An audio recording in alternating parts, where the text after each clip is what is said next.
kids, welcome back to Roto Talk.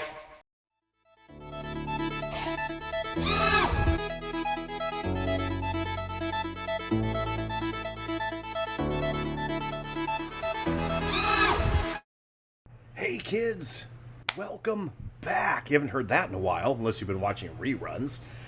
It has been a long damn time. Today is what, January 31st of 2024. Happy New Year, Merry Christmas, Happy Birthday, Happy Divorce, if that's for your luck, whatever the case may be. It has been a very long time, and I apologize. It's just been, like I said in the last video, the water was so low, it's obnoxious. And then, of course, it froze as soon as it got down to about 50 degrees because we have such little, I'm joking, obviously, but such little amount of water in the lake that it just froze, then thawed, then froze, then thawed. It's like I literally can't get the rowboat, the rescue boat, into the water off the rack. I mean, I suppose I could if I really manhandled it, but just I haven't been able to run a boat in forever. So yeah, it's kind of sucked. So then the guys in the group, our little chat group, and if you look in the description of this video, you can join that and hang out with us if you want. I need to get back on there. This is going to be a little bit of a rant here, just because I haven't talked to you guys in a while. Well, we're waiting. They're like, you need to do a build video, JJ, da-da-da-da. I'm like, well, give me a fucking model to build, and I will. What I mean by that is I've built just about everything. I mean, unless I go out and buy a fiberglass boat, which I've done plenty of, obviously. Zip kits, I talked to Joe not too long ago, a couple weeks ago, and I asked him, hey, how's the new rigger coming, the gas rigger, and this, that, whatever. And he's like, we've been absolutely swamped, we've had vendor problems, yada, yada, yada. So they're a little bit behind on getting models out. I'm not going to build another cracker. I've built 30 of those on the channel, whatever else. So yeah. There's a lot of boats I've built that we did not build on the channel, of course. I've built a lot of ML Boat Works. I've built a lot of Blazer Marines that I have back here, like the hydroplanes. As much as I would love to build one on the channel, the problem is I already have them. So, like the hydroplanes, the Backlash Gen 3s, I have 2 of those. There can be only one! I don't want another one. Now, if somebody wants to have me build one for them and do it as a video on the channel, I'd be happy to do that. But I've already got a bunch of these boats. I've got Ricos, which is what you see here, and whatever else, crackers, skiffs. It's just I've built most things. So I'm waiting for new stuff to come out. If you have any requests, let me know, and we'll discuss it. Or if somebody wants, like, man, I really want an electric rigger from Zip Kits. You gotta ask yourself a question. Do I feel lucky? I'm just using that as an example. But I'm not real confident on my building. And say, okay, fine. I will build it on the channel, and you can buy it off me, or whatever. We can do something like that. I have retired officially from electric boats. And I was never huge. I mean, I used to be kind of big into them, but between the batteries and the bullshit, and with my lake, it's kind of hard because electric boats are super, super, super fast. And that, so are gassers to a point, but I mean, electric's insane. And then by the time we get the ski buoys in, and the ski jumps in, and all this other crap, I'm just, to be quite honest, guys, I think electric boats are really cool because they're so fast, and it's just instant, right? I don't like fucking with the batteries anymore. I'm just done with lipos. And I don't race. I'm not in a club or anything like that. I really enjoy gas boats, which you guys know. I have a whole rack full of... I did sell a couple, but I'm gas all the way. And I've been trying to sell, and I have sold, all my electrics except for... There's a hydro up there. 2 hydros, and the one isn't worth shit. I wouldn't sell to anybody anyway. The other one's an ML Boat Works. If I have a picture of it, I'll throw it up here. It's a 6S, and I do run that. It's a fun boat. But I'm just done with lipos. I'm done with the expense. I'm done with the danger. I'm done with charging in metal boxes, worrying about my house burning down. And to me, electric boats just don't have a whole lot of soul. That doesn't necessarily mean I'm never going to build another one. What I may do, like if Zip Kits comes out with one and he'd like me to do a build video or something like that, I will gladly do that. And then promptly sell it. Just because, we'll run it or whatever. Or if like somebody out there wants to say, hey, build me a hull with no guts, and we'll do a build video on the hull, whether it's a rigger or a hydro or whatever, and then they can buy the hull off of me or whatever else, and we'll sell it at damn near building cost, because it's helping the channel. I don't need to make any money off of it. You can have it at cost, but I'm just done with electric. Sorry guys, you probably won't see a hell of a lot more electric stuff on this channel. It will be pretty much all gas. Nitro's kind of seen its day. If I run across a project where I'm going to restore a nitro, like I've done in the past, I usually do one a year. I'll do like a tunnel, an old school outboard or something like that. And then I usually sell them. They're just fun to play with, but gas is where it's at for me. So anyway, so if you do have any ideas or interesting things that you'd like to see built, let me know. Or maybe you guys know of kits that I don't. And if I've already built it, I'll let you know. So this here, getting back to it, is a Rico Racing, what is this? A superboat. Now, I sold this to a very good friend of mine in my boat group. I will leave him nameless just because I don't know if he wants everybody to know that he bought it. I don't know. It's a great boat. I have been trying to thin the herd, and I've sold a couple of boats, mostly electrics, oddly. Even though I didn't even advertise that, I sold most of my electrics. We still have, this is where that boat goes, we still have pretty much everything gas-wise. We got crackers, we got cats, we got skiffs, we've got everything. But I sold this to a really good friend of mine, and down in Texas, and it's a beautiful boat. This boat is wicked. I had two of these. I don't know if you guys remember the other one. It was a green one. Both identical hulls. They were both the Rico fiberglass Rico Racing superboats. This one's a little bit more special. The first one I sold to somebody I didn't know. And this one has a race engine in it. And this boat is sick, okay? This has a Redline. Put that cover in there. Redline race engine in it. And this thing is just crazy, crazy, crazy cool. What are you doing here? Looking for shells? No, I'm just looking. This engine only has maybe an hour on it, maybe. Super fast boat, but I don't have it dialed in for top end speed because it's a mono. And this is my last mono. My friend that bought this off of me has been good enough to wait for me to do this video because he wanted to see a maintenance video, and a couple other guys did too. And then I went to go do the maintenance video, and I got the fucking flu the other day. I mean, like, bad. Could barely walk down the hall. I'm like, bounced like I'm drunk. It's terrible. Sick as a dog. And then my kids got sick and everything else. And then I went to go ship it today, or yesterday, or tomorrow, whatever. And I realized I don't have a box, so I got to buy a box. And it's a long story. But anyway. So thank you, brother, for being so patient with me on shipping this thing out. But he's like, use it in the video. That's great. So this is going to be a maintenance video, basically. I'm going to go over a couple of other things, too, just because it's been a long time since we've done anything. This boat, I did use pour foam in the bow, so there's no noodles. I'm not a big pool noodle type of guy. Don't like that crap. I don't like shit flying around my boat. This has plenty of flotation in the nose. It's got the Redline race engine in it. Zip kits, everything else, hardware. I don't think the center header is the zip kits, but the pipe, all that good stuff. The bag, all that. The radio box is hopefully you can see this, is a 3D printed JJ Roto Geek special, of course. And like I said to you guys, if anybody wants this design and has a 3D printer, I will gladly, for free, send you the design. And you can print it yourself. Or I've printed a few and charged people, $20 or something, and, fine. Great little radio box. This one in particular is siliconed in. Now what we're going to do, I'm going to cut tape here. We have an old bag. I told him we put in a new fuel bag for him.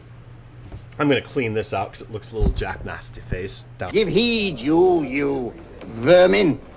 Here's news to your advantage. Is the hangman dead then? Out with it then, Jack Nasty Face. Is it that your mother's turned into an honest woman? Here. Got some just oil and grease and stuff. But we're going to go through some basic maintenance. My friend that bought this seems overly concerned. I love you, brother. He seems overly concerned with what it takes to rebuild an engine. When do I rebuild it? When do I rebuild it? When it fucking breaks, dude. Don't, especially with this. This is a $500 engine on a good day. That's without shipping, without tax, right?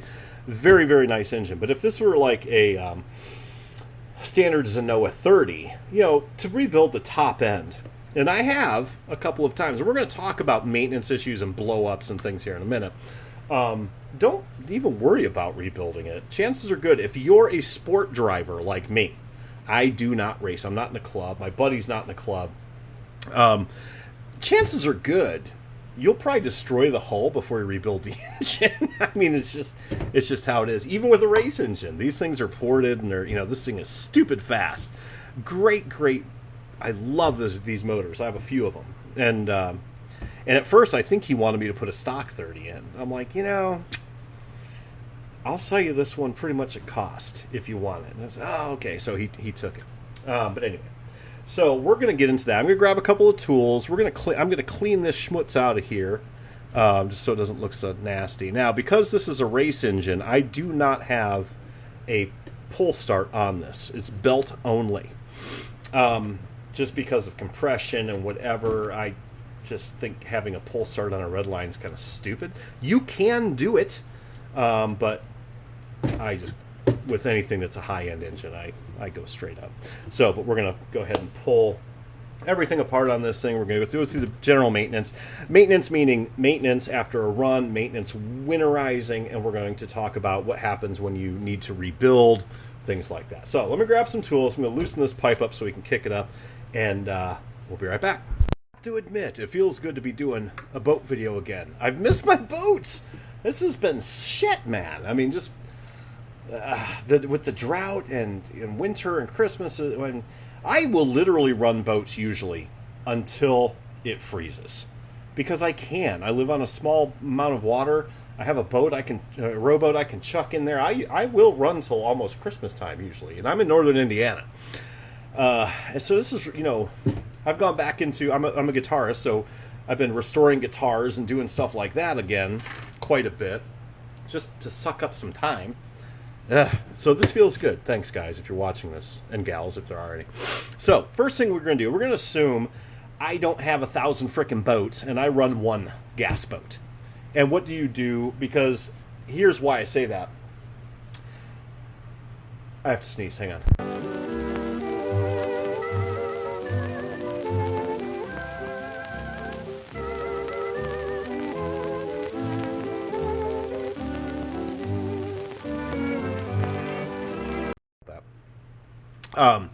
The reason I say that is if you have a bunch of boats, you may only run this boat once a month, once every 2 months. There is a different maintenance cycle. So if you're, and excuse me for sniffing and snorting even more than I normally do. But in this case, we're just going to assume that this is our main boat. We run this thing every day or every other day or whatever. All right. You will end up, no matter how pretty you want these to look, you're going to end up with schmutz in the bottom that looks like that. It's just oil, gas, whatever. One thing I always keep in my shop, go to Ace Hardware or whoever, probably got these off Amazon, I don't know. I always have a half a gallon of denatured alcohol, a can of it, laying around the shop, and I put it in a spray bottle. I use denatured alcohol for absolutely everything. I do. It cleans everything. When my kids decide to write pentagrams on the frickin' walls in the kitchen or something, takes it right off. This will take off Sharpie marker.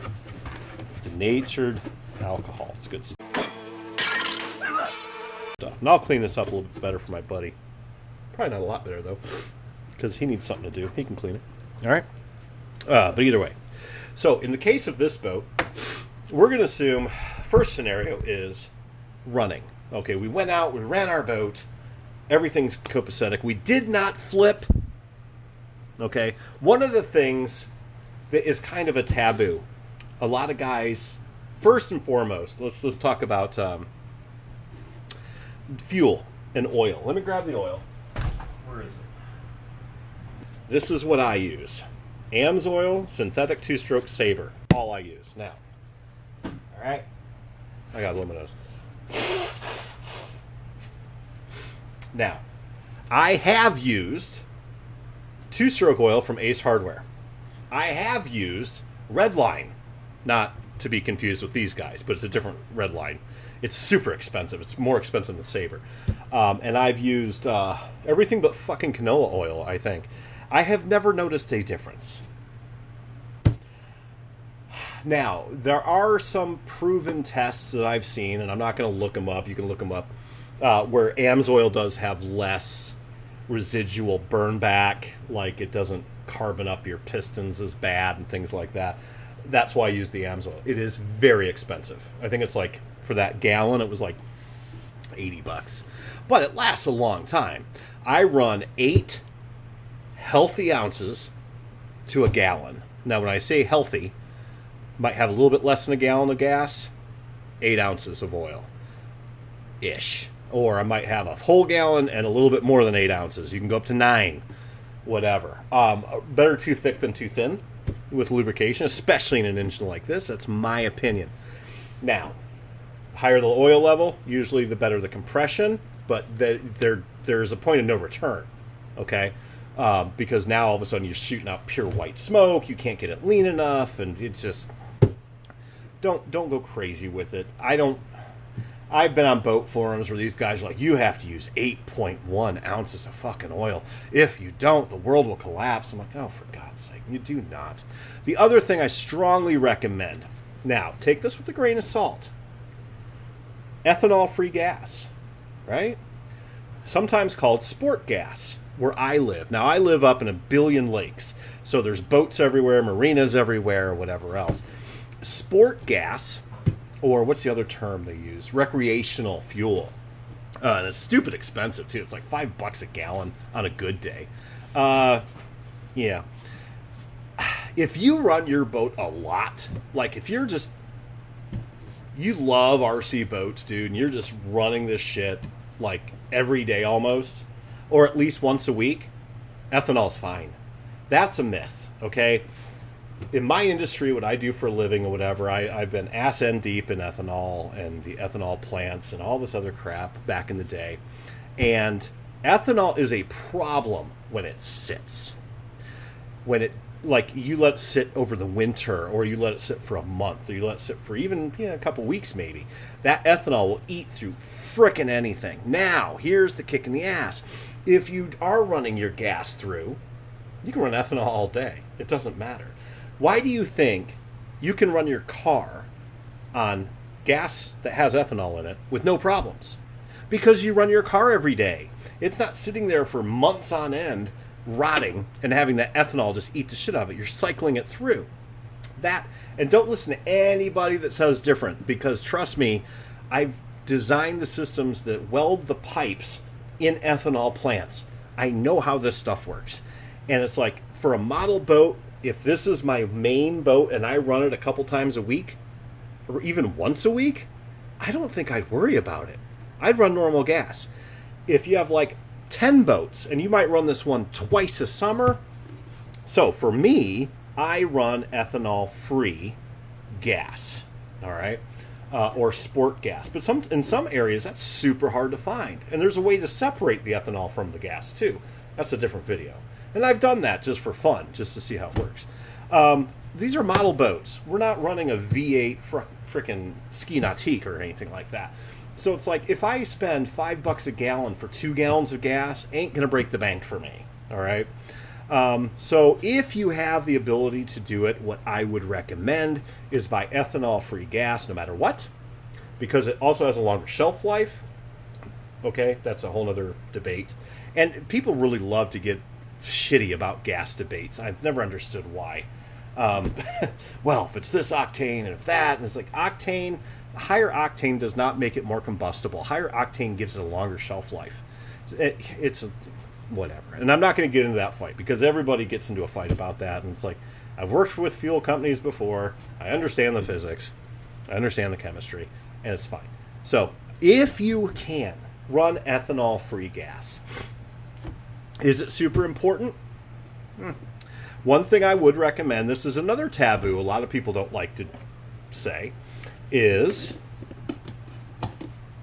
I've done this a lot in my life, I'll actually put a clamp on this while it's running, run the gas all the way, if it's ethanol, I'll run it till it dies.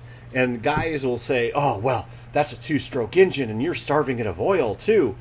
No, not really. By a millisecond, because the gas is mixed with the oil, and when you stop combusting, you stop the oil. So one thing I'll do with my boats, because I don't run the same boat continuously, I will, a lot of times down to the lake, I'll fire it back up, I'll put a clamp, and I use these wonderful little tidbits from Amazon. This one's covered in paint and crap. And I'll just put a clamp on it, run it till it dies, done. No gas in there. Even if it's ethanol, non-ethanol, whatever, and then you're free to go. Okay, so that's one of my maintenance tips for that. I'm going to give him new lines too. These fuel lines suck. The other thing that I'll do, if your boat has flipped and you suck in water, this is another thing. This is going to be a long video, okay? One of the best things you can do, and you've seen enough of my boat videos and setting things up, that if you put your trigger in reverse, it will kill the engine, right? That's how we stop gas boats. That's just how things work. I've been prone to, like, when my boat takes off, all right, I'm turning, it flips, it hits a wave, and I'll try to get some torque rotation. I'll actually floor it real quick to try to get it to land right side up. Sometimes that doesn't work. So what you need to be is a little bit on the stick about killing the engine before it goes upside down. The reason being, it's not because of fuel. It's a 2-stroke engine. We're not worried about that. There's no crankcase oil. The issue is, you don't want this thing sucking water in to the engine. Because what will happen is, say your boat takes, this boat in particular, this boat takes off and it hits a wave and it's spinning, it's barrel rolling, right? And let's just say, for instance, the top isn't on. We're doing tuning or something, so you're going to get water straight in there. When this thing ends up upside down, if you suck water into that intake, while that thing's going full speed or a high RPM, you're going to compress, you're going to try to compress that water. And what's going to happen is you're going to snap your crankshaft or your connecting rod, probably your connecting rod. So the best thing you can do, if you see it coming, it's much better to hop your fat ass in the water and swim out and get your boat, or get in a boat and go get your boat, than take the chance of trying to not kill the engine. If you see you're going upside down, barrel rolling, kill it. Because it still might suck water in. Chances are good it will if it lands upside down. Especially like we're talking, this boat's not as bad because it has a cover on it, but like a cracker box or a skiff sometimes. Try to kill that engine, because if you try to compress that water, it's like compressing a rock. And you're just going to, the weakest link's going to blow first, and that's going to be your connecting rod. Okay? So if that does happen, you guys have seen me do this in videos in the past, what I will do is I'll bring the boat back home. Okay, let's say it flipped upside down, it died, or I killed it, whatever. I'll pull the plug, literally pull the plug, take my starter, put a cloth over the top, because it's going to shoot water right into your puss, you know, crazy. And you're going to run that thing until it stops spewing water out of it. Because what happens is, a lot of times, water will get into the pipe and fill up this whole pipe. So when I get it home, or back to shore, I'll put the boat up on the end, drain as much water as I can. If it's a pull start, I'll even pull it. I'll take the plug out so you can pull it nice and light, and try and get as much of that water out of there as you can. Then keep that plug out and just spin it with your starter if that's what you're using. If all you have on you is a pull, you're just manually doing it, hold the boat upside down and pull it that way. Okay? Get as much water out of there as you possibly can. You will be amazed at how much water one of these stupid things holds between the engine and the pipe. there, a lot. I've had it where I've been doing this a long time, where it's like, oh yeah, it's got to be out of water by now. And then you go to start, it just stops because it's still got water in it. So you always want to try. And sometimes I've been known just to leave the damn thing sit upside down if you're not in a hurry, you know. But usually what I'll do is I'll flip it upside down, or if I'm using an electric starter like this, I'll just spin the living crap out of it. Trust me, when you spin this with an electric motor, electric start, this thing will spray water 4 feet in the air. You will get covered in gas and water. And then what I do is I'll thread the spark plug in 3 threads, just barely. And I'll try to fire it like that. That's letting out compression, and if there is any water left in there, it's not trying to compress that water, and you're not going to hurt anything in the engine until it starts kicking. It takes a touch to do that. You'll get used to that. So that's one of the maintenance things that I do. So if you do flip, get all the water out, especially what I will do if I flip. Let's just say, for instance, do a scenario. We're running around the lake, and we flip, and we're getting ready to come in anyway. We're out of gas. We're getting ready to come in. We flip the boat. Boat ingests a bunch of water. A lot of guys will say, well, fuck it, I'm done. I'm going to get the water out of it, go upstairs, or in my case, up the hill, and put it on the shelf. Don't do that. What I really recommend you do is get the water out, get it started again, run another lap around the lake or two. Burn that water out. If you're running, if it's started, you're okay. But you do not want to just empty the water out of it and throw it on a shelf, because it's not out. The only way to truly get water and moisture, condensation, whatever you want to call it, out of an engine is to run it. Bring it up to temperature, heat it up, kick it out. I never park a boat after I flipped it without running it. I have been known to actually run it on land. I will just fire it right up, you get the flooding out of it. Flooding meaning literal flooding of water. Get the water out, fire it up, run it for a couple of minutes. You're not, the engine's freezing right now, right? Because you've already been underwater with it. Don't run, you don't have any cooling going through there, so don't get crazy with it. But literally run that thing. I'll put my hand on it until it's like, okay, that's hot, and then stop. Do not put this thing away with water in it. Bad day. You don't want to do that. Okay. As far as draining gas out, things like that, I don't do that. I don't run dry usually. Let's see here. We're gonna get rid of this bag. See that? Now, here's a prime example. I put this boat away. I did kill it, so there wasn't any gas sitting in it, and this is ethanol-free fuel. But you can see how bloated this tank is. Okay? That's bad. What that means is, and it's wintertime, I have put this boat away, and water, the air in there has expanded from the heat, and it's made this nice big bubble, which they can explode. I don't mean flames. I mean just literally burst the seam and gas runs all over. No big deal. Not necessarily the best thing to do. So, and you can see, actually, I'm kind of impressed. This bag isn't that brittle. Usually, now, ethanol, you can tell I'm running non-ethanol fuel, all right? And listen, it's a little crispy, but I've had, back in the day, in the beginning, when I ran normal gas, you could do that and it would break because the gas has been sitting in it for 6 months or 3 months or whatever. This is a consumable product. These little IV bags that we use, throw them away. Throw them away every couple of months, seriously. Once a season, pitch them. This one has my fancy little 3D printed clip on there. But aside from that, I try to store them, like when I say store, I mean like we ran it, we're not going to run it for 4 more days. What I do try to do is exhaust all the air out that I can. All right? That way when it does heat up in the garage or wherever you store your boat, if you're a lucky guy and your wife lets you keep it in the kitchen, whatever, that way it doesn't expand, because if you have air in there, it's going to expand and blow up, and that's a bad day. You don't want that. Again, not flames, just bursting the seams and getting all stinky. Like, man, why does it smell like gas in my garage so bad? You probably blew a gas tank, all right? You don't have to drain the gas. Just get the air out, is usually all you need to do. And my garage, I do not have, my shop here, I do not have an air conditioner. So in the summertime, if it's 105 in here, it's 105 in here. Fuck it. And in the winter, right now, I only heat it when I'm out here. And then I turn off the heater and it stays freezing in here. Let's see. Now, I've taken off this particular setup. My camera's at an angle. Sorry about that, guys.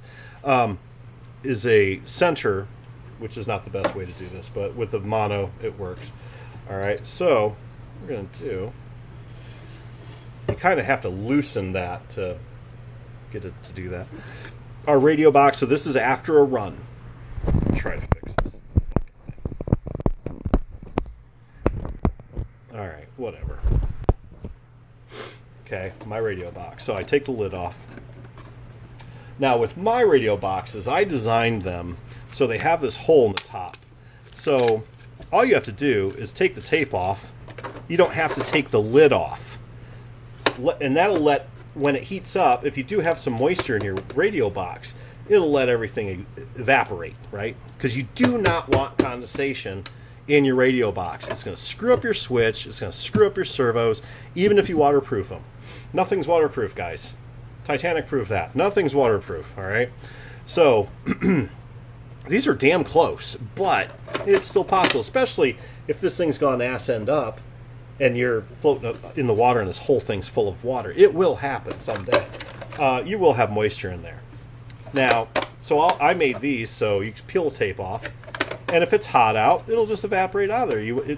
It has a place to go, all right? Or if you don't have this kind of JJ RotoGeek box, just take the damn lid off, leave it till next week or whenever you're running next. Take your battery out. Now, this is something I'm very, very bad at. This battery's probably got juice. This is not a LiPo. I do not use LiPo batteries in boats for radios. 5.9, 6 volts. This thing is still in great. This is a nickel metal hydride. Now, this is a 6 volt. And you can see this boat has not been run since, oh my gosh, July? I'm going to say July. It's at 5.982. 99%. Okay? You should take your batteries out after every run. I'm trying to behave myself now, okay? I don't, because I know for a fact, I don't go out there and run all day.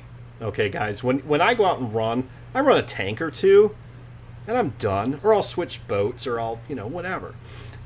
This battery will last 10 runs. All right. But you should take this out, test it before every run, because if your radio battery dies, you guys saw what happened to my Nintendo Cracker. Bad day, right? So always make sure your battery for your radio is good. Now, the reason I don't use LiPos, and I've talked about this in the group, our little boat group with my guys. LiPo batteries are great for radios until they don't work. Now, what I mean by that is these will slowly, nickel metal hydride batteries will slowly die. Like all of a sudden you see your boat kind of getting sluggish on the turns. It takes a lot of torque to turn one of these things, right? Yeah, it slowly goes. LiPos don't. LiPos cliff off, right? Like if this is your sine wave or square wave, okay, it goes boom, and all of a sudden, you're running great, and then the next second, poof, you're south of cheese, and you just suck down a pier. Not a good day. So I only use nickel metal hydrides. It's personal taste, but that's what I run in all my boats, period. Okay? So you should. Now, this is something I usually do. Hang on a minute.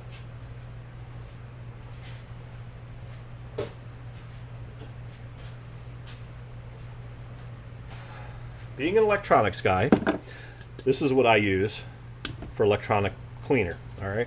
What this is a highly evaporative, watch. It's like it'll instantly just goes away. I usually do this. As lazy as I am, when I'm done, I will disconnect my battery and do that. What this does is when it evaporates, it takes the water with it. So if there was any moisture, you can see in these batteries, I don't know if you guys can see that, but if you can see that white in there, yeah, that's crap. That's from it being wet. You don't want intermittent connection issues with your battery. Bad fucking day. All right? Yes, whatever. Now, as far as maintenance goes, servos either work or they don't in most cases. If they are getting sketchy, you'll know it. You'll see your boat, oh, it turns right, great, turns like left like shit. Or, you'll see little... most of the time when I have a servo go south, it jitters. Like it's getting, hang on, a road twister. It'll jitter a little bit. I use the same servos in every single boat. I don't use quarter scale servos. I don't use the big ones, except in that huge outboard we built last year, which still has not been maidened. And our Super Sport, well, that doesn't have a big servo, but it hasn't been maidened either. Sadness. But anyway. So, that's that. There's really no maintenance to do on a servo. Just, if you've watched a lot of my build videos, I do conformal coating on them. Even if they say they're waterproof, I conformal coat them, which is kind of like a really thin layer of rubber. And then, when they poop out, they poop out. Fuck it. I don't believe in buying a $90 servo. I think that's stupid. I buy these servos. They've served me super, super well. Never had a problem with servos.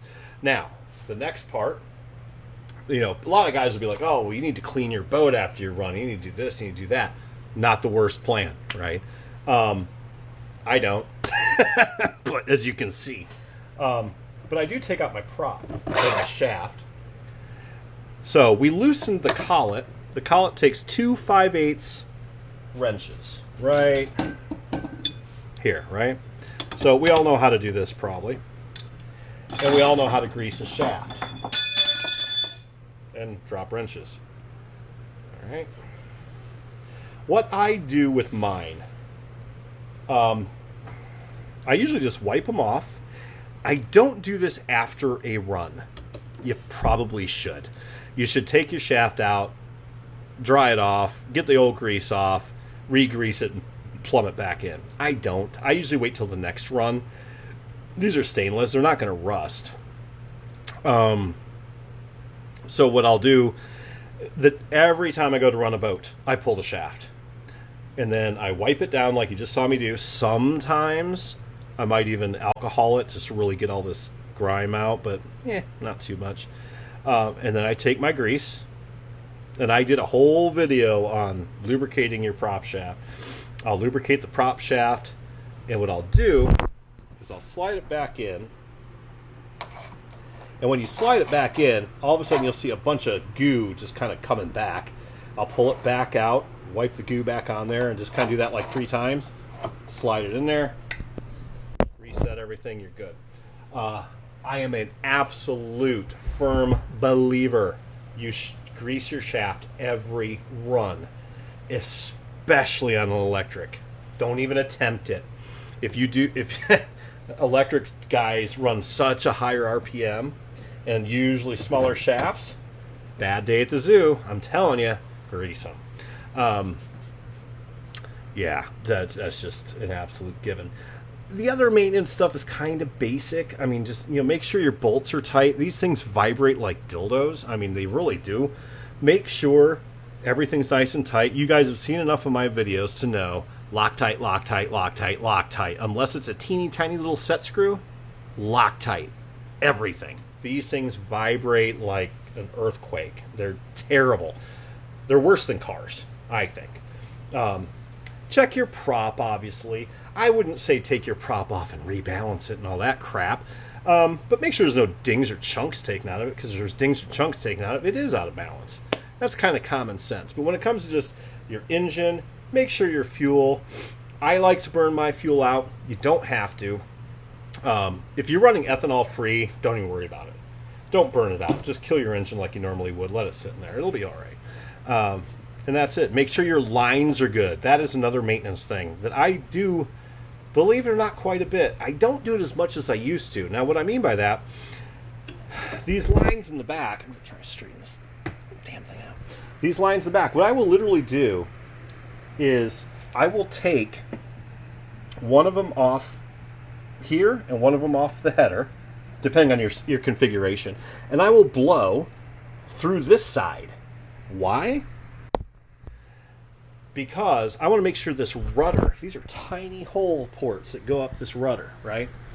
You want to make sure there's no schmutz up there, because if you're not getting coolant, this $500 engine just became useless, all right? So I do usually do that. Before I go out for a run, I fuel up, make sure my collet's nice and tight, make sure my my shaft is greased, and that kind of all goes hand in hand. That's why I do it before I run, not after I'm done. That way, JJ's an airhead. I make sure, okay, all right, we're getting ready to run this boat. Haven't run it in a month. I'll loosen that collet, pull it out, grease it up, slap it in, tighten it up. Make sure I do make sure that the cooling lines are free. That came from living in freaking BFE, Ohio. If you guys go way back on my channel, when I ran the river out there, which is horrid. And one of the problems we had with that nasty ass river, besides the bodies floating in it, was you had cottonwoods everywhere down there. Like, you know, those trees, that the little cottony shits that fall in the water. And those, oh my God, my buddy Don and I, we would run our boats and we would get those cotton doohickeys so jammed in the rudder lines that you couldn't even blow through it. So that, and my buddy Don blew an engine from that. I never did, but I came damn close. And out here, I don't have that problem in Indiana. We just don't have those trees right here, you know, so I don't have that issue. But that's definitely, make sure, the odds of your head getting clogged are almost zero, but the odds of your rudder getting clogged are much, much higher. Those clogs can even end up in the lines as well. So I'll blow it from this side and make sure everything's copacetic, you know. You can blow it from that side too. It doesn't matter, but it depends. I mean, you don't want to blow an engine over something that, okay, it might take you a minute to check that, or $300 to replace your engine, $500 in this case. It's not worth it. So from a maintenance standpoint, when I put them away, I usually make sure everything's nice and cleared out. Come up with a ritual. You know, like my ritual is when I go to run a boat is usually when I do everything. Some people, it's when they pull the boat out and they're done for the day. Also, the last thing, and then because this has been a very long-winded video, but I missed you. The last thing I do recommend you do, and I do this almost all the time, leave the cover off the boat for at least a day when you run. Like in this case, we had the hatch, right? Just lets everything air out. Now what I'll do, which a lot of you probably shouldn't do, you guys have seen Robo Tractor and the trailer and all that. I'll literally take the cover off, take this cover off, and leave it sit on the Robo Tractor trailer and out in the sun for a couple hours. Will that fade the finish? Probably. Do I care? Probably not. I'm colorblind anyway. I don't, you know, whatever. I don't leave it out there all day in 110-degree blistering sun or anything like that. But leave your hoods off and let it dry out. Whether it's in your garage, it doesn't have to be outside, because you don't want moisture just getting moldy and smell like an old naggy ass chick in a trailer park. You don't want that. So that's what I recommend you do. I think that's about it. I don't think there's much. So I got to get this boat cleaned up a little bit better for my buddy. I'm going to give you new fuel lines, new gas bag, clean this out a little bit. You know, I'll lube everything up. Another thing to do sometimes is, like, you know, polish up your pipe. Just makes it look nice. The longer you go without polishing it, I'll give this a good polishing for him. It's bluing a little bit, which isn't bad. I run mine pretty lean, so yeah, that's really about it. So if you have any questions, please let me know. It's been great doing another video. I have not disappeared. I am still alive. Just trying to find something to do for you guys. So hopefully this helps. Keep dry side up. Bye.